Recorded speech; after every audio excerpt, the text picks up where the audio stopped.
here to present. Thank you very much. Can you hear me all right? Yes.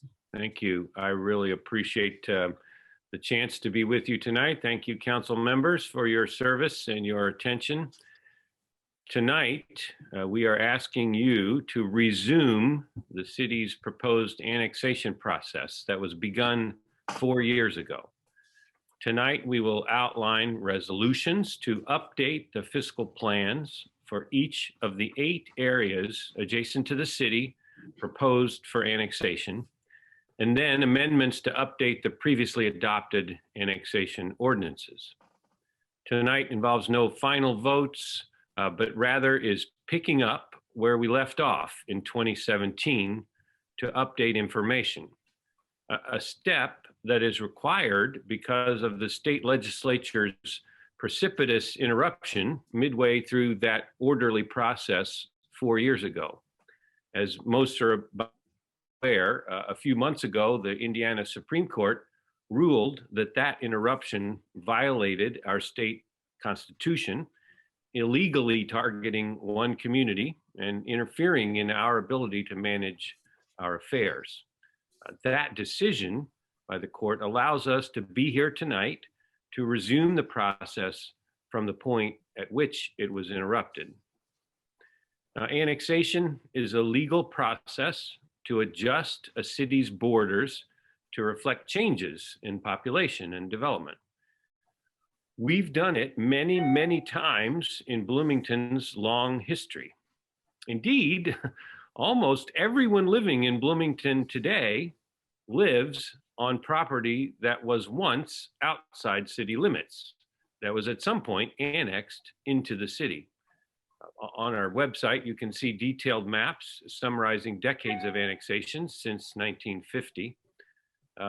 Regular annexation has been essential to Bloomington's thriving city. It has enhanced the efficient service delivery and the long-term comprehensive planning that support the high quality of life enjoyed in our community. Now, unfortunately, 17 years ago in the previous administration, Bloomington's pattern of regular annexations came to a halt.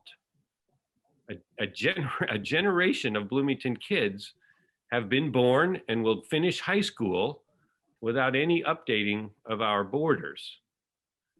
But population and development have continued very actively for the past 17 years, including in these areas proposed for annexation.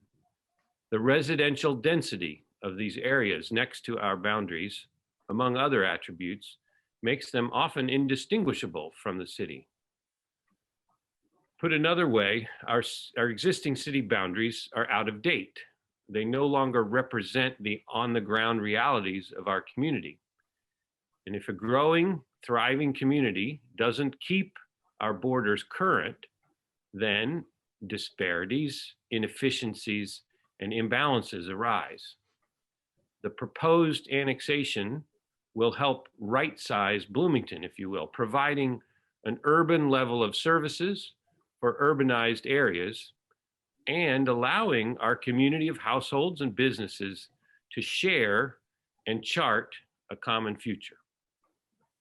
Now, by resuming tonight the right sizing of our city, bringing urbanized and urbanizing areas formally into our city, we are planning to provide the services appropriate to such areas and their residents. Those services should and will include new and improved parks and recreation options, appropriate planning and development regulations, incentives for affordable housing and increased mobility options, as well as essential public safety services, curbside recycling, street plowing and sweeping and upgrades where needed, support for the arts and social services, and more. And of course, right-sizing will allow more of our neighbors direct involvement in our self-governance through voting, participation on boards and commissions, and running for office, to have our whole community determine our future together. And the evolution and growth that we've seen in these 8 proposed areas has long been anticipated and planned for. In 2012, the county's comprehensive plan highlighted the bulk of these areas as the intended, quote, Bloomington urbanizing area, close quote. And city and county governments long coordinated the planning of these areas in an agreement that established the, quote, areas intended for annexation, quote, or known as IFA. And even before the IFA, city and county collaborated on the 2-mile fringe, comprising areas close to city boundaries that were likely to become part of the city in the future through annexation. And despite this anticipation and planning, very few of the areas intended for annexation have in fact been annexed, while the urbanizing march has continued in steady pace. In a moment, Corporation Counsel Philippa Guthrie will discuss the legal process, and our consultant with Reedy Financial will present the updated fiscal plans, which detail the city's commitment to providing services to the annexation areas, the costs to the city of providing additional services, the manner for paying for the services, and the projected impacts to other taxing units and property owners, including detailed parcel impact reports. It is important to note as well that the annexation is proposed to become effective in 2024, with property taxes payable the following year in 2025, a timeline designed to allow adequate transition time. As we pick up where we left off 4 years ago, thank you for your stewardship of our thriving, growing community. Thank you for continuing the long-standing practice of adjusting our boundaries as our population grows to assure a healthy, inclusive, and high quality of life community for everyone. I'll be happy to answer questions as they arise, and I'm now going to hand it over to Ms. Guthrie. Thank you.